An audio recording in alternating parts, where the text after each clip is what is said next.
অন্যদিকে আপনারা দেখছেন যে আজকে রাজ্য বিধানসভার অধিবেশন তার আগেই পৌঁছে যান রাজ্যপাল সিভি আনন্দ বোস এবং অধিবেশন শুরুর আগে আম্বেদকরের মূর্তিতে শ্রদ্ধা জ্ঞাপন করেন রাজ্যপাল সিভি আনন্দ বোস, বিধানসভা স্পিকার বিমান বন্দ্যোপাধ্যায় এবং মুখ্যমন্ত্রী মমতা বন্দ্যোপাধ্যায়। সেই ছবি আপনাদের সামনে তুলে ধরছি। রাজ্য বিধানসভার অধিবেশনের আগেই আম্বেদকরের মূর্তিতে শ্রদ্ধা জানান রাজ্যপাল সিভি আনন্দ বোস। টেলিফোনে এই মুহূর্তে আমাদের সঙ্গে রয়েছেন আমাদের প্রতিনিধি উজ্জ্বল মুখোপাধ্যায়। উজ্জ্বল, আজকে রাজ্য বিধানসভার অধিবেশন শুরু হওয়ার আগে সিভি আনন্দ বোস এবং মুখ্যমন্ত্রী মমতা বন্দ্যোপাধ্যায় তারা একেবারে পাশাপাশি দাঁড়িয়েছিলেন, তাদের মধ্যে কি কোনো কথা হয়েছে? দেখো, প্রথমত বলি যে এই মুহূর্তে কিন্তু রাজ্যপালের ভাষণ শেষ হয়েছে এবং রাজ্যপাল বিধানসভা থেকে বেরিয়ে তিনি কিন্তু আবার রাজভবনের উদ্দেশ্যে রওনা দেবেন এবং প্রথমত তার সঙ্গে কিন্তু এই মুহূর্তে অধ্যক্ষ রয়েছেন এবং মুখ্যমন্ত্রী রয়েছেন, দুজনে তাকে তার গাড়িতে তুলে দেবেন। এটাই হচ্ছে সৌজন্য, এটাই হচ্ছে রীতি এবং সেই রীতি মেনে রাজ্যপাল কিন্তু তার গাড়ি দিয়ে যাচ্ছেন। আমরা আজকে যেটা ভাষণে দেখলাম সেটা হচ্ছে যে রাজ্যপালের যে ভাষণ, সেখানে কিন্তু তাৎপর্যপূর্ণভাবে কেন্দ্রীয় সরকারের বিরুদ্ধে সেই অর্থে কোনো মন্তব্য করা হলো না। গোটা ভাষণে শুধুমাত্র এক জায়গায় আমরা দেখলাম যে যেখানে রাজ্যপালের ভাষণে উল্লেখ করা হয়েছে যে আর্থিক অপূর্ণতা এবং কেন্দ্রীয় বরাদ্দ না পাওয়া সত্ত্বেও রাজ্য সরকার আমাদের গ্রামীণ ভাইদের জন্য কর্মসংস্থান এবং আবাসন নিশ্চিত করার প্রতিশ্রুতি দিয়েছে।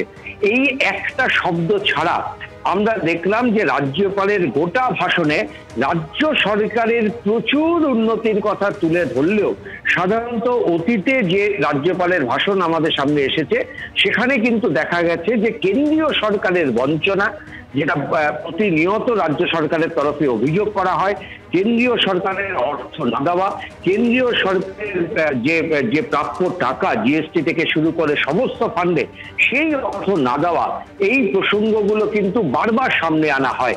আজকে কিন্তু তাৎপর্যপূর্ণভাবে রাজ্যপালের গোটা ভাষণে এই একটি শব্দ ছাড়া আর কিন্তু কেন্দ্রীয় বঞ্চনা নিয়ে কোনো কথা ছিল না।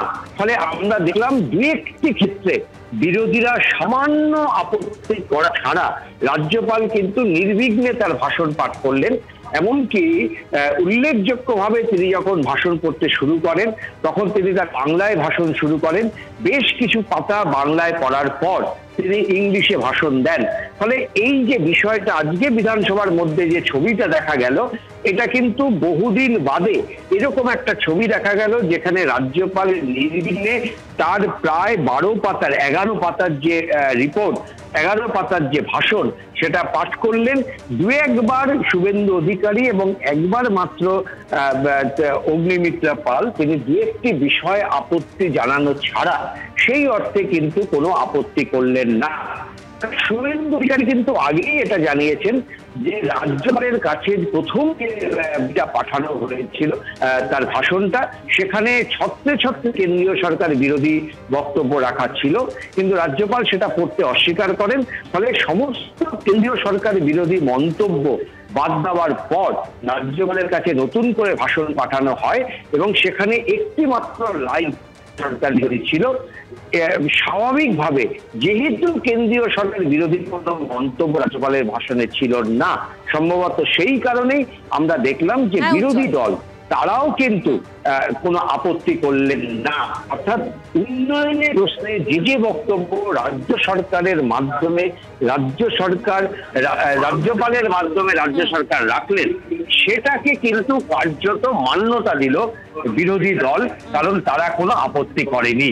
এই মুহূর্তে রাজ্যপাল বেরিয়ে গেছেন এবং প্রথমত তাকে ধন্যবাদ জ্ঞাপন করা হবে, সেই প্রক্রিয়া আবার শুরু হচ্ছে বিধানসভায়। ধন্যবাদ উজ্জ্বল।